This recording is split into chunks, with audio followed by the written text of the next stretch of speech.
Hello மக்களே, welcome back அவர் பணவீக்கம் channel. So என்னடா எடுத்த உடனே பிபிடி ப்ரெசன்டேஷன் இல்லாமல் சார்ட்டில் வந்துட்டேன் அப்படின்னு நினைக்காதீங்க.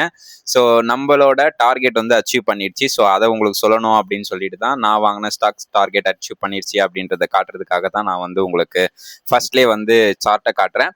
ஸோ நான் நேற்று சொன்ன ஸ்டாக்ஸ் எல்லாமே என்ன பர்ஃபார்ம் பண்ணியிருக்கு அப்படின்றத பார்த்துட்டு உடனே ப்ரிப்போஷனுக்கு போவோம். ஸோ ப்ரிப்போஷன் முடிச்சுட்டு டக்குன்னு இன்னைக்கு கொஞ்சம் மார்க்கெட் கிராஷ் ஆகிருக்கிறதால சில ஸ்டாக்ஸ் எல்லாமே வாங்கி வச்சிருக்கேன். ப்ளஸ் புட் ஆப்ஷனும் நான் வந்து இன்னைக்கு பை பண்ணலான்னு இருக்கேன். ஸோ அதெல்லாம் நான் எது பை பண்ணுறேன் அப்படின்றத எஜுகேஷனல் பர்பஸ்க்காக மட்டும் நீங்கள் பார்த்துக்கோங்க. ஸோ அதுக்கு முன்னாடி இந்த சேனலை இன்னும் நீங்கள் சப்ஸ்கிரைப் பண்ணல அப்படின்னா கண்டிப்பாக சப்ஸ்கிரைப் பண்ணிட்டு பாருங்கள். அதே மாதிரி லைக் ஒன்று போட்டுக்கோங்க. ஸோ இது நீங்கள் எனக்கு கொடுக்குற பெரிய சப்போர்ட்டாக இருக்கும். ஸோ நான் வந்து சொன்ன மாதிரி SRF 30 மார்ச் 2500 புட்டு அப்படின்ற ஒரு ஆப்ஷனை வந்து நான் வாங்கியிருந்தேன்.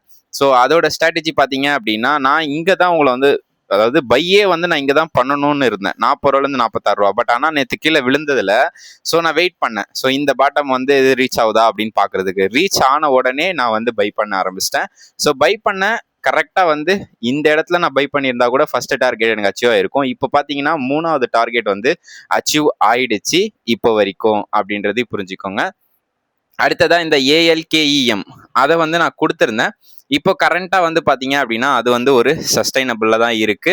ஒரு 80 ரூபா ரீச் ஆகும் அப்படின்னு நினைச்சேன். பட் ஆனால் 75 ரூபால அது வந்து ரீச் ஆயிட்டு டக்குன்னு க்ளோஸ் ஆயிடுச்சு. ஸோ இதுக்கு நான் வெயிட் பண்றேன், பார்ப்போம்.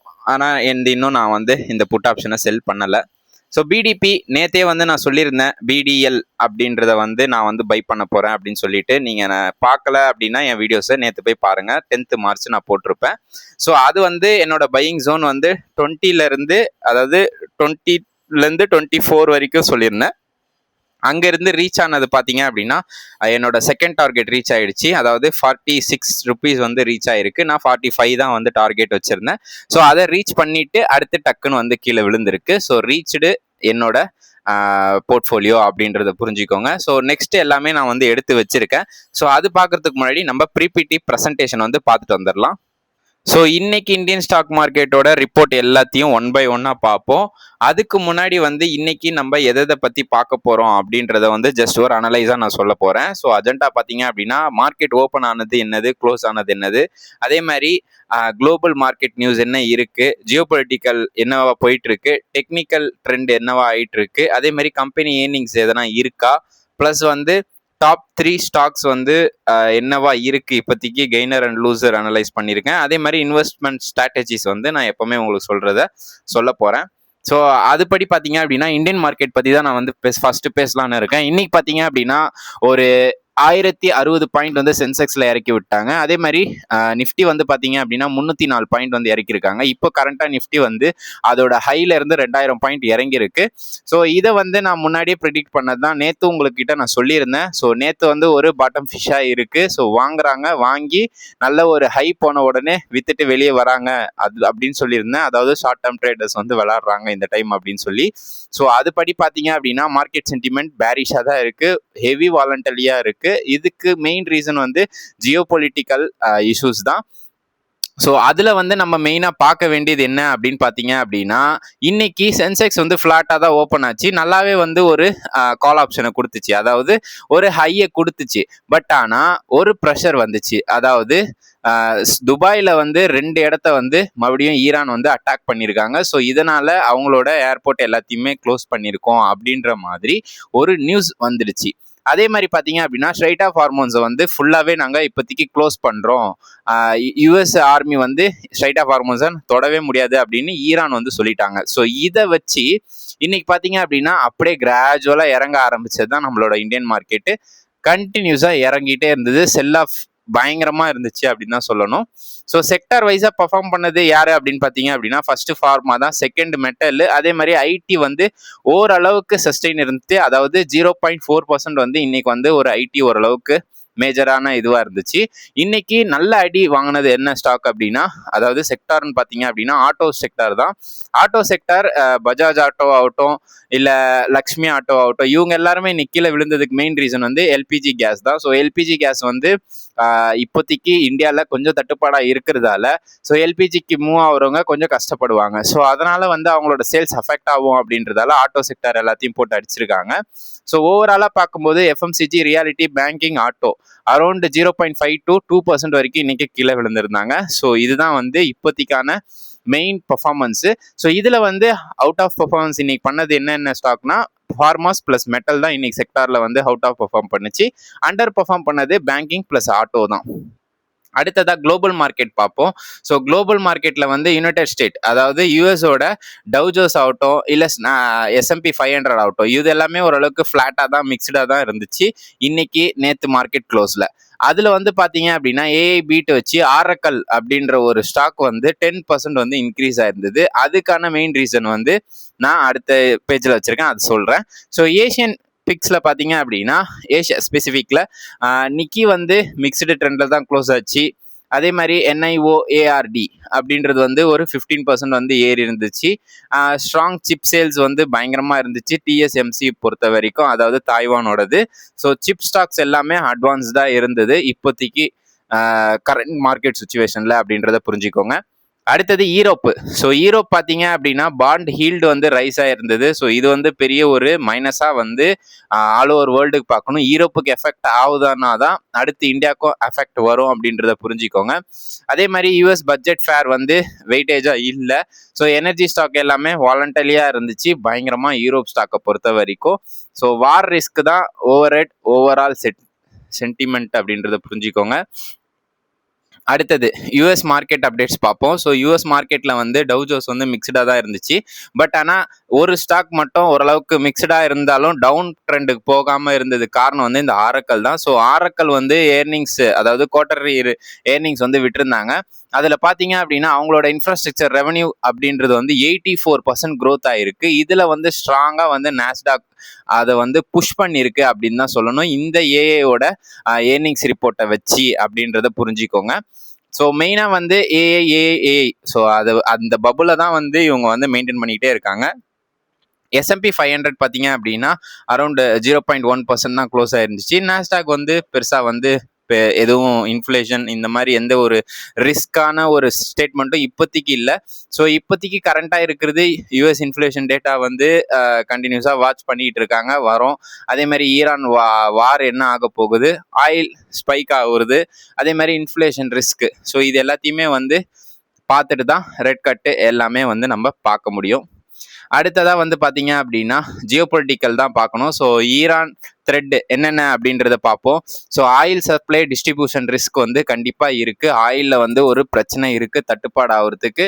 அதை எதுக்காக அப்படின்னு பார்த்தீங்க அப்படின்னா அவங்களோட ஒரு வழித்தடம், ஸோ ஸ்ட்ரைட் ஆஃப் ஹார்மோன்ஸ் வந்து பிளாக் சைட் பண்ணியிருக்காங்க. ஸோ அதில் வந்து ஸ்டாட்டிஸ் எக்ஸ்லேஷன் கொடுத்துருக்காங்க. ஸோ இதில் வந்து பெரிய ஒரு இஷ்யூவில் வந்து மாட்டிக்கிட்டு இருக்கோம் இப்போதைக்கு வேர்ல்டே அப்படின்றது தான் நம்மளுக்கு நல்லாவே புரியுது. ஸோ யூஎஸோட ரெஸ்பான்ஸ் என்ன அப்படின்னு பார்ப்போம். ஸோ யூஎஸோட ரெஸ்பான்ஸ் என்ன அப்படின்னா ட்ரம்ப் வந்து வார் குட் பி எண்ட் ஜூன் அப்படின்னு தான் சொல்லிட்டு இருக்காரு, இப்போதைக்கு முடிஞ்சிடும் அப்படின்னு சொல்லிட்டு. பட் ஆனால் ஈரான் சொல்லியிருக்காங்க நான் சொல்கிற டேட்டில் தான் நீ நிப்பாட்டணும், நீ சொல்கிற டேட்டில் நான் நிப்பாட்ட மாட்டேன் அப்படின்ற மாதிரி ஒரு ஸ்டேட்மெண்ட் வந்து கொடுத்துருக்காங்க. அதே மாதிரி மிலிட்ரி ப்ரெசன்ஸ் இன் ரீஜியன் அப்படின்றத வந்து பண்ணியிருக்காங்க. டிப்ளமேட்டிக் சிக்னல் வந்து மிக்ஸ்டாக இருக்குது இப்போ பொறுத்த வரைக்கும். இதனால மார்க்கெட் இம்பேக்ட் என்ன அப்படின்னு பார்த்தீங்க அப்படின்னா குருடாயிலோட ஆயில் ப்ரைஸ் வந்து வாலண்டிலிட்டியாக இருக்குது. இன்வெஸ்டரோட ரிஸ்க் ஆஃப் மோடில் இப்போ போயிட்டாங்க. ஸோ எல்லாருமே செல் பண்ணுறதுக்கான ஒரு வழியை தான் பார்த்துட்டு இருக்காங்க. அதே மாதிரி ஸ்டாக்ஸ் எல்லாமே பார்த்தீங்க அப்படின்னா பேரிஷ் மோடுக்கு சேஞ்ச் ஆகிருக்கு. ஸோ புல்லிஷ் மோடில் எந்த ஸ்டாக்ஸுமே பெருசாக இல்லை, செல் ஆஃப் மோடில் தான் இருக்குது அப்படின்றத புரிஞ்சுக்கோங்க. எக்கனாமிக் எஃபெக்ட்ஸ் என்ன ஆகும் அப்படின்னா இன்ஃப்ளேஷன் ஹை ஆகுறதுக்கான பாசிபிலிட்டிஸ் ஹையாக இருக்குது. இப்போயே பார்த்தீங்க அப்படின்னா பாமாயில் ஆகட்டும், எல்பிஜி கேஸ் ஆகட்டும், இல்லை நம்மள இந்த சக்தி மசாலா, ஆச்சி மசாலா கூட ஏறிடுச்சிங்க. அந்த மாதிரி இருக்கிற சுச்சுவேஷனில் வந்து எக்கனாமிக் வந்து பயங்கரமாக எஃபெக்ட் ஆகும். ஃபெட் ரேட் கட் வந்து என்ன பண்ண போகிறாங்க அப்படின்னு பார்க்கணும். இப்போதைக்கு சேஃப் ஹெவனாக இருக்கிறது என்ன அப்படின்னு பார்த்தீங்க அப்படின்னா ஒரே ஒரு செக்டார் தான், அது கோல்டு மட்டும்தான். ஸோ குரூட் ஆயில் வந்து இவாலுவேஷன் பார்ப்போம். ஸோ ரூ. 71 ரூ. 77 வாலண்டலி காட்டுது.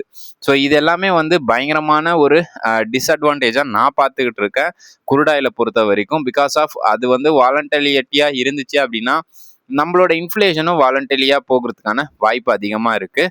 ஸோ இதனால் செக்டார் இம்பேக்ட் என்ன இருக்கும் அப்படின்னு பார்த்தீங்க அப்படின்னா, ஃபஸ்ட்டு ஏவியேஷன் அண்ட் லாஜிஸ்டிக் இது ரெண்டுமே வந்து ஒரு எப்படி சொல்கிறது பயங்கரமாக அடி வாங்கும்.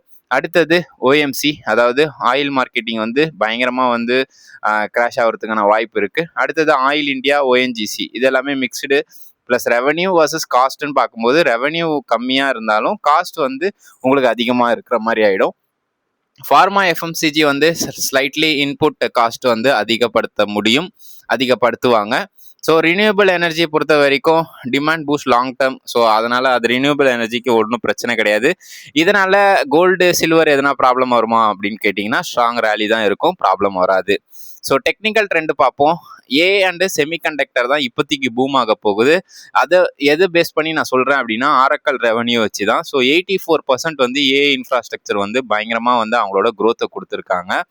ஆரக்கல் ஏ வந்து பார்த்தீங்க அப்படின்னா அவங்களோட 84% revenue comparatively Microsoft, Google, Amazon இவங்க எல்லாருமே வந்து ஓரளவுக்கு இன்வெஸ்டர் கண்டினியூவாக வந்து ஏஐயில் பிக்கஸ்ட் மார்க்கெட் ட்ரைவ் வந்து ரெடி பண்ணிக்கிட்டு இருக்காங்க அப்படின்றத வந்து நல்லாவே புரிஞ்சிக்க முடியுது. ஸோ அதே மாதிரி ஆரக்கல் ஸ்டாக் பார்த்தீங்க அப்படின்னா நேற்று வந்து 10% ஏறிச்சு. டிஎஸ்எம்சி அதாவது அவங்களோட தாய்வான் செமிகண்டக்டர் பார்த்தீங்க அப்படின்னா ஸ்ட்ராங்காக வந்து நேற்று வந்து சிப் வந்து டிமாண்டில் இருந்துச்சு. ஸோ இதில் என்னென்ன நம்மள இந்தியா ஸ்டாக் வந்து ஐடி இம்பாக்ட் ஆச்சு அப்படின்னு பார்த்தீங்க அப்படின்னா விப்ரோ வந்து ஒரு 0.8%, இன்ஃபோசிஸ் மிட் லெவல்லையும், ஏஐவே இந்தியா ஐடி ஃப்ரம் அப்படின்ற ஒரு லாங் டேர்ம் பெனிஃபிட்டுக்காக வெயிட் பண்ணிக்கிட்டு இருக்கோம் அப்படின்றத புரிஞ்சுக்கோங்க.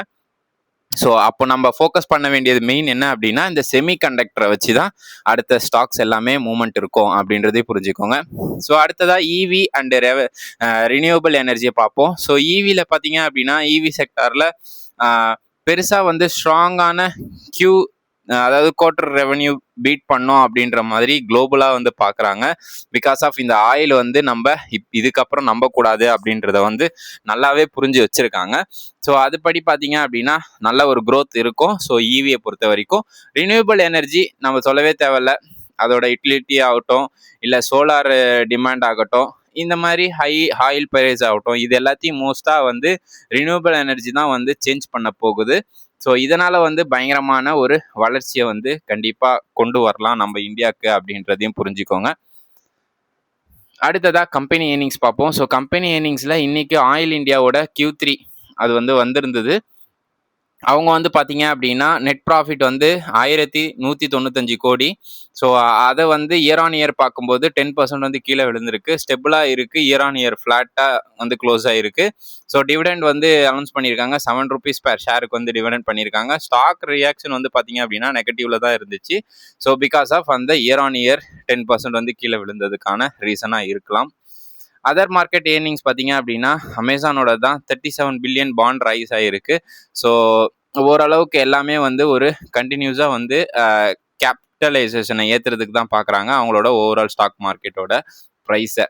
ஸோ பிஸ்னஸ் நியூஸ் பார்ப்போம். ஸோ பிஸ்னஸ் நியூஸில் இண்டஸ்இண்ட் பேங்க் வந்து என்ன சொல்லியிருக்காங்க அப்படின்னா மேனேஜ்மெண்ட் கன்சர்ன்ஸ் இன்வெஸ்டர் அதாவது எப்படி சொல்லியிருக்காங்க அப்படின்னா மேனேஜ்மெண்ட் சைட்லேருந்து இன்வெஸ்டருக்கு ஒரு எப்படி சொல்கிறது ஒரு எக்ஸாம்பிள் கொடுத்துருக்காங்க. எந்த ஒரு ஒரியும் கிடையாது, இப்போதைக்கு எல்லாமே நல்லா தான் போயிட்டுருக்கு. ஸோ கண்டிப்பாக கூடிய சீக்கிரத்தில் ஒரு லாபமற்ற கம்பெனியாக நாங்கள் மாறுவோம் அப்படின்ற மாதிரி பேங்க் செக்டார்லேருந்து இண்டஸ்இண்ட் பேங்க் கொடுத்துருக்காங்க. எனர்ஜியில் பார்த்தீங்க அப்படின்னா எல்பிஜி ப்ரைஸ் வந்து பாலிசி இம்பேக்ட் பண்ணியிருக்காங்க. கவர்மெண்ட் சைட்லேருந்து எல்பிஜியோட ப்ரைஸ் வந்து சேஞ்ச் பண்ணியிருக்காங்க. அதாவது நம்ம நேற்றே பார்த்து தான் ₹60 வரைக்கும் வந்து ஏற்றிருக்காங்க எல்பிஜி கேஸ் பொறுத்த வரைக்கும். குளோபலில் பார்த்தீங்க அப்படின்னா ஆரக்கல் ஏஐ ரெவன்யூ, ஸோ இது வந்து நம்ம பார்த்துட்டோம். டெக்னிக்கலில் பார்த்தீங்க அப்படின்னா டெக்னாலஜியில் அடுத்து வந்து பாண்ட் ரைஸ் ஆக போகுது. அதாவது 37 பில்லியனுக்கு வந்து அமேசான் வந்து பாண்ட் ரைஸ் பண்ணுறாங்க. ஸோ அதுதான் வந்து இப்போதைக்கு நியூஸு அமேசானை பொறுத்த வரைக்கும். டெக்னாலஜியை பொறுத்த வரைக்கும் ஃபார்மாவில் பார்த்தீங்க அப்படின்னா ஃபார்மா செக்டார்ஸ் வந்து இப்போதைக்கு அவுட் ஆஃப் பர்ஃபார்மன்ஸில் இருக்குது. ஸோ இப்போ வந்து டாக்டர் ரெட்டி ஆகட்டும், சன்ஃபார்மா ஆகட்டும், அதே மாதிரி நாட்கோ ஆகட்டும், இவங்க எல்லாருமே வந்து ஒரு வார் அன்சர்டினிட்டியால் டிஃபென்சிவாக ரேஷியோ வந்து ஏறிக்கிட்டு இருக்கு அப்படின்றதையும் புரிஞ்சுக்கோங்க. பாலிசி படி பார்த்தீங்க அப்படின்னா ஐஇஏ அதாவது எனர்ஜி, அதாவது இன்டர்நேஷனல் எனர்ஜி அவங்க என்ன சொல்றாங்க அப்படின்னா அனௌன்ஸ் பண்ணியிருக்காங்க. அதாவது எப்படி சொல்லியிருக்காங்க அப்படின்னா, ரிவர்ஸ் பிளானை வந்து நம்ம வந்து ஒன்று ஷெட்யூல் ரெடி பண்ணுவோம். ஸோ அதுபடி வந்து ப்ரைஸை வந்து வாலண்டரியாக போகாமல் ஓரளவுக்கு ஸ்டெபிளாக வச்சுக்கலாம் அப்படின்ற மாதிரி வேர்ல்டு இன்டர்நேஷ்னல் ஆயில் வந்து கம்யூனிட்டி வந்து பேசியிருக்காங்க. இன்னைக்கு டாப் கெய்னர் பார்ப்போம். ஸோ டாப் கெய்னரில் பார்த்தீங்க அப்படின்னா Jio Finance, Doctor Reddy Labs, Sun Pharmas, Coal India and Wipro. So இவ்வளோ கீழே விழுந்துமே அரௌண்ட் 1.5%லேருந்து 0.8% வரைக்கும் இன்னைக்கு வந்து இன்க்ரீஸ் ஆயிருந்துச்சு. டாப் லூசரில் பார்த்தீங்க அப்படின்னா ஆட்டோ செக்டார் தான் ஃபர்ஸ்ட்ல இருக்கு. பஜாஜ் ஃபினான்ஸ், அதுக்கப்புறம் Axis Bank, Bajaj Finserv, Bajaj Auto, Mahindra and Mahindra. So இவங்க எல்லாருமே வந்து கீழே விழுந்திருந்தாங்க. இதில் வந்து நம்மளுக்கு ஏதாச்சும் வாய்ப்பு கிடைக்குதா அப்படின்றத நம்ம கண்டினியூஸாக பார்க்கணும். கமாண்டிட்டியை பொறுத்த வரைக்கும் கோல்டு வந்து சேஃப் ஹெவனாக தான் இருக்குது. $5,192 வந்து போயிருக்கு. குருடாயில் பொறுத்த வரைக்கும் 71 77 வரைக்கும் வாலண்டலி அதிகமாக இருக்குது அப்படின்றத புரிஞ்சுக்கோங்க. கரன்சி மார்க்கெட்டை பொறுத்த வரைக்கும் நேற்று வரைக்கும் $91 அப்படின்ற ரேஞ்சை வந்து ரீச் பண்ணிட்டு இருந்தாங்க. இன்னைக்கு வந்து மறுபடியும் $92 போயிருக்கு US$. ஸோ நம்மளோட இந்தியன் மதிப்பு படி ஒரு US$ வந்து $92 போயிருக்கு. ஸோ இது வந்து நான் வந்து மைனஸாக தான் பார்க்குறேன். அதே மாதிரி US$, ஜப்பானும் பார்த்தீங்க அப்படின்னா வானுமே வந்து வீக் ஆயிருக்கு. அதாவது $147 வரைக்கும் யுவான் வந்து போயிருக்கு. ஸோ இது வந்து ஒரு பெரிய ஒரு மைனஸாக வந்து நான் பார்க்குறேன். இதனால் ஐடி பெனிஃபிட் ஆகும் அப்படின்னு பார்த்தீங்க அப்படின்னா விப்ரோவும் இன்ஃபோசிஸும் கண்டிப்பாக பெனிஃபிட் ஆவாங்க. பிகாஸ் ஆஃப் அவங்களோட ரெவன்யூ வந்து டாலரில் தான் இருக்குது அப்படின்றதால. இம்பேக்ட் ஹெவியாக யாருக்கு இருக்கும் அப்படின்னா ஆயில் கம்பெனிஸுக்கும் ஆட்டோஸ்க்கும் பயங்கரமான இம்பேக்ட் இருக்கும். ஸோ எஃப்ஐஎஸ் ஃப்ளோஸ் வந்து கொஞ்சம் கம்மியாகும். பிகாஸ் ஆஃப் டாலரில் கன்வெர்ட் பண்ணி அவங்க வந்து இங்கேருந்து எடுத்துகிட்டு போக தான் பார்ப்பாங்களே கண்டியும் மறுபடியும் உள்ளே போட மாட்டாங்க அப்படின்றதையும் புரிஞ்சுக்கோங்க. ஸோ இது எந்தெந்த லெவலுக்கு போகுது அப்படின்றத பார்க்கணும். ஸோ எஃப்ஐஎஸோட செல்லிங்ஸ் பார்ப்போம். ஸோ செல்லிங்கை பொறுத்த வரைக்கும் ஃபேர் தான், அதாவது வார்ஃபேர் வச்சு செல் ஆஃப் பயங்கரமாக பண்ணிட்டு இருக்காங்க. டாலர் வந்து ஸ்ட்ரென்தனாக இருக்கிறதாலையும் அவங்க வித்துட்டு வெளியே போயிட்டு இருக்காங்க. டாலர்லையும் ஒரு லாபம் கிடைக்குது அவங்களுக்கு அப்படின்றதால. அதே மாதிரி ருப்பி வந்து டிப்ரிஷியேட் ஆகிட்டே இருக்கு. ஸோ இதுதான் மெயின் ரீசன் இந்த எஃப்ஐஎஸ் இப்போதைக்கு விற்கிறதுக்கு. 3 தான். ஒன்று வந்து வாரு, இன்னொன்று டாலர் வந்து ஸ்ட்ரென்த் ஆகிட்டே போகுது, ருப்பி வந்து டிப்ரிஷியேட் ஆகிட்டே இருக்கு. ஸோ ரீசன்ட் பை வந்து இப்போதைக்கு பண்ண மாட்டேங்கிறாங்க அப்படின்றத புரிஞ்சுக்கோங்க. நம்ம டிஐஸ் வச்சு பார்ப்போம். ஸோ டொமஸ்டிக் இன்டர்நேஷ்னல் இன்ஸ்டியூட் என்ன சொல்கிறாங்க அப்படின்றத. ஸோ டொமஸ்டிக் பொறுத்த வரைக்கும் அவங்களோட மியூச்சுவல் ஃபண்டு சிப்பு வந்து கண்டினியூஸாக ஃப்ளோ ஆகிட்டு இருக்கு, ஸ்ட்ராங்காக வந்து போயிட்டு இருக்கு. ஸோ அதனால் அந்த பணத்தை எடுத்துகிட்டு வந்து நம்ம மார்க்கெட்டை காப்பாற்றிட்டு இருக்காங்க. டொமஸ்டிக்காக எல்ஐசி அண்ட் இன்சூரன்ஸ் டெப்ளாய் நல்லாவே போயிட்டு இருக்கு. பையிங் டிப்ஸில் வந்து நல்லா பண்ணிட்டு இருக்காங்க. லாங் டேர்ம் வியூவில் வந்து இது வந்து ஒரு நல்ல ஒரு ஆப்பர்ச்சுனிட்டியை நம்மளுக்கு கொடுக்கும் மியூச்சுவல் ஃபண்டை பொறுத்த வரைக்கும். அதே மாதிரி பஃபர் அகைன்ஸ்ட் எஃப்ஐஐ செல்லிங்ஸ். ஸோ அவங்களோட எஃப்ஐஐ செல்லிங்ஸை வச்சு நம்ம வந்து கணக்கிடாமல் நம்மளோட ஃபியூச்சரை பார்த்து நம்ம வந்து மியூச்சுவல் ஃபண்டில் போடுறதுல தப்பே கிடையாது அப்படின்றது தான் அவங்க சொல்ல வர்றது.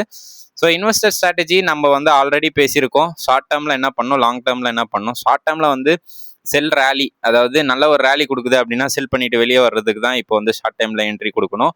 அதே மாதிரி ஷார்ட் டைம் பைஸ் வந்து பார்த்தீங்க அப்படின்னா நிஃப்டி 24 கீழே போச்சு அப்படின்னா பேரிஷ் ஆகிடும். ஸோ அப்போ வந்து நீங்கள் செல் பண்ணுறது தான் நல்லது. ஸோ அதே மாதிரி ஸ்டாப்பை வந்து ஸ்ட்ரிக்டாக வந்து மெயின்டைன் பண்ணணும். ஸ்டாப் லாஸை பொறுத்த வரைக்கும் லாங் டேர்ம், அதாவது அவாய்ட் லாங்ஸ், அதாவது இப்போதைக்கு banking sector plus auto sector வந்து ஓரளவுக்கு நல்லா இல்லை. ஸோ அதில் வந்து நீங்கள் போய் விழுந்துடக்கூடாது. அதே மாதிரி ஆயில் என்ன ஆகுது அப்படின்றத வந்து கண்டினியூஸாக பார்த்துக்கிட்டே இருக்கணும். டெக் சம்மந்தப்பட்ட சில ஸ்டாக்ஸ் எல்லாத்தையுமே வந்து ஓரளவுக்கு ப்ளே பண்ணி பார்க்கலாம். லாங் டேர்ம் இன்வெஸ்டருக்கு பை ஃபார்மா டிப்ஸு, அதாவது நல்ல ஒரு ஃபார்மா கம்பெனிஸ் நல்லா வந்து ஒரு டிப்பில் லோவில் கிடைக்கிது அப்படின்னா கண்டிப்பாக பை பண்ணி வச்சுக்கோங்க. ஸோ மெட்டல் பொறுத்த வரைக்கும் டாடா ஸ்டீல், இண்டிகால் இவங்க எல்லாமே நீங்கள் வந்து நல்லாவே பை பண்ணலாம். அதே மாதிரி ஹோல்டு குவாலிட்டி ஐடி அப்படின்னு பார்த்தீங்க அப்படின்னா இன்ஃபோசிஸ், டிசிஎஸ். ஸோ இது ரெண்டுத்தையுமே வெயிட் பண்ணி நல்ல ஒரு டிப்ஸில் வாங்க பாருங்கள். சிப்பு வந்து கண்டினியூஸாக பண்ணிகிட்டே இருங்க. கோல்டு அலோகேஷனில் வந்து 5 to 10% உங்களோட போர்ட்ஃபோலியோவில் ஆட் பண்ணிக்கோங்க. Avoid leverage. ஸோ லிவரேஜ் வந்து வேறுன்றது வந்து எப்போவுமே வராது. ஸோ அன்சர்டினிட்டி பீரியட் மட்டும்தான். ஸோ அதனால் வந்து ரொம்ப வந்து கவலைப்பட தேவையில்ல லாங் டேர்ம் இன்வெஸ்டருக்கு. ஸோ ரேலி ஆகும்போது கண்டினியூஸாக ரேலி ஆகிறதுக்கான வாய்ப்பு அதிகமாக இருக்குது அப்படின்றதையும் புரிஞ்சுக்கோங்க. ஸோ இன்னைக்கான கன்க்ளூஷன் என்ன அப்படின்னு பார்த்தீங்க அப்படின்னா, குட் நியூஸில் வந்து ஏஐ டெக் வந்து ரேலி கொடுத்துருக்கு. ஆரக்கல் அண்ட் செமிகண்டக்டர் பூம் ஆகும் அப்படின்ற வாய்ப்பு இருக்குது. டிஐஸ் வந்து கண்டினியூஸாக பை பண்ணிட்டு இருக்காங்க. ஃபார்மா அண்ட் மெட்டல் வந்து அவுட் ஆஃப் பர்ஃபார்மன்ஸில் இருக்குது. நல்லாவே வந்து ஒரு பர்ஃபார்ம் பண்ணியிருக்கு.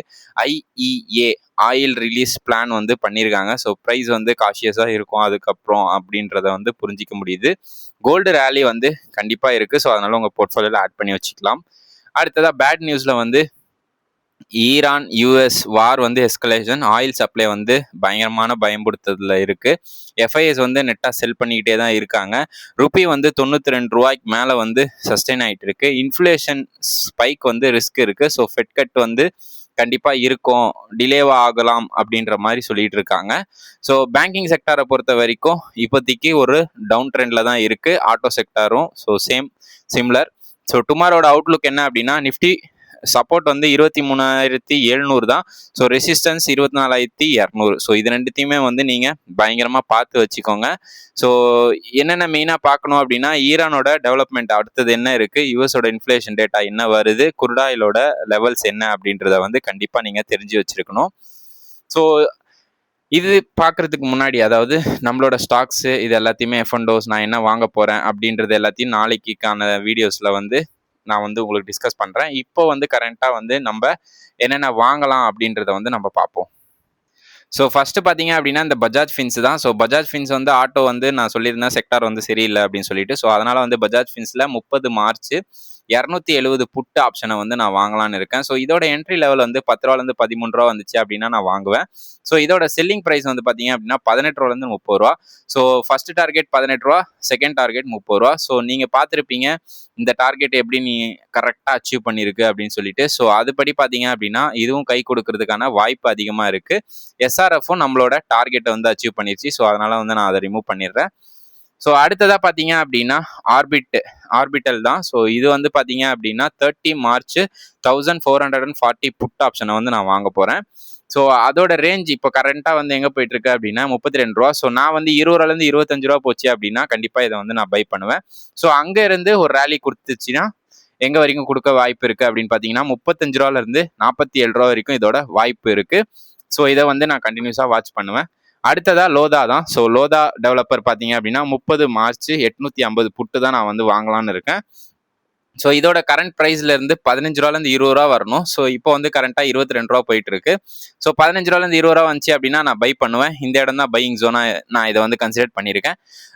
அது பையிங் ஆயிடுச்சு அப்படின்னா அதை நான் வந்து எங்கே வச்சிருக்கேன் டார்கெட் அப்படின்றத வந்து உங்களுக்கு நான் காட்டுறேன்.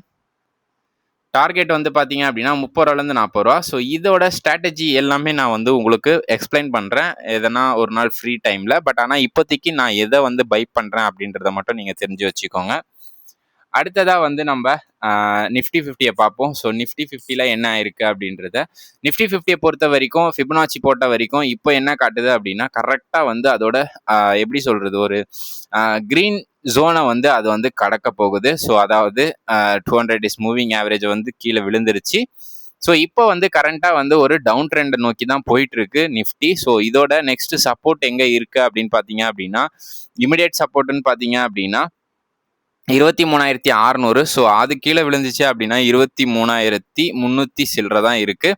ஸோ அதுவுமே வந்து இதனால தாக்கு பிடிக்க முடியல அப்படின்னா 22,500 வர்றதுக்கு ஹை பாசிபிலிட்டிஸ் இருக்கு. இது வந்து மோஸ்ட்லி வராது அப்படின்ற வரைக்கும் சந்தோஷம். ஸோ வந்துச்சு அப்படின்னா நிறைய ஸ்டாக்ஸ் வந்து நம்மளுக்கு வாய்ப்பு கொடுக்குது அப்படின்றது தான் அர்த்தம்.